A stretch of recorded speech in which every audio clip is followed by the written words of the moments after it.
morning and welcome to Morning Inspiration. Our scripture reading this morning is coming from the Gospel of Luke, chapter 10, reading from verses 30 to 37. And Jesus answering said, A certain man went down from Jerusalem to Jericho, and fell among thieves, which stripped him of his raiment, and wounded him, and departed, leaving him half dead. And by chance there came down a certain priest that way, and when he saw him, he passed by on the other side. And likewise a Levite, when he was at the place, came and looked on him, and passed by on the other side. But a certain Samaritan, as he journeyed, came where he was, and when he saw him, he had compassion on him, and went to him, and bound up his wounds, pouring in oil and wine, and set him on his own beast, and brought him to an inn, and took care of him.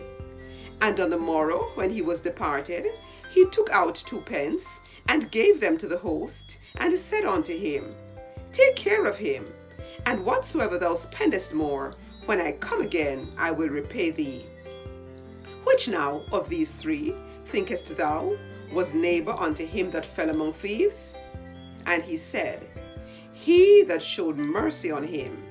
Then said Jesus unto him, Go and do likewise. Good morning. Welcome to Morning Inspiration. Our topic today is Don't Let Your Wounded Soldiers Die. When we speak of wounded soldiers, we are immediately brought back to reflect on an army of soldiers out there in the battlefield warring against the enemy. But even as you war against the enemy, sometimes a wounded soldier becomes afflicted. Sometimes that person is so badly injured that they can hardly help themselves. But any good army will know that there are certain protocols. If a soldier is wounded, other soldiers who are able are going to be taking that soldier back to a place of safety and applying every sort of medical assistance that they can to make sure that wounded soldier does not die.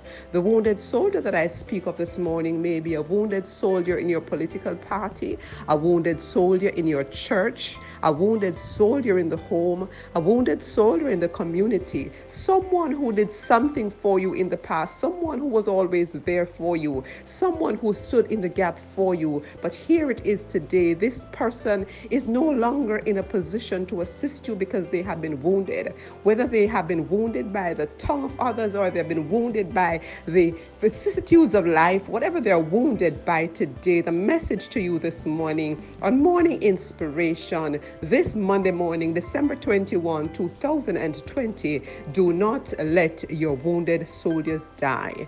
For 3 days, we spoke about the benefits of community. We talked about loneliness. We talked about solitude. We talked about the advantages of being in a strong community. And as we reflect on the content of that presentation, I want to remind us this morning that there are members in our community who are wounded. There are soldiers who fought many battles with us, emotional battles, physical battles, spiritual battles, academic battles. Let us not forget where we are coming from. Let us not forget our roots. Let us not forget those who stood in the gap to make sure that we were safe in the battle. So as today you're reminded, do not let your wounded soldiers die. Have a beautiful day. Let's minister healing to them. Don't let another wounded soldier die. My friends, it's always a pleasure to have you with us. We look forward to having you again tomorrow. Remember to subscribe, like, comment, and share. We want to make sure that we have as many persons as possible getting these messages. Have a beautiful day.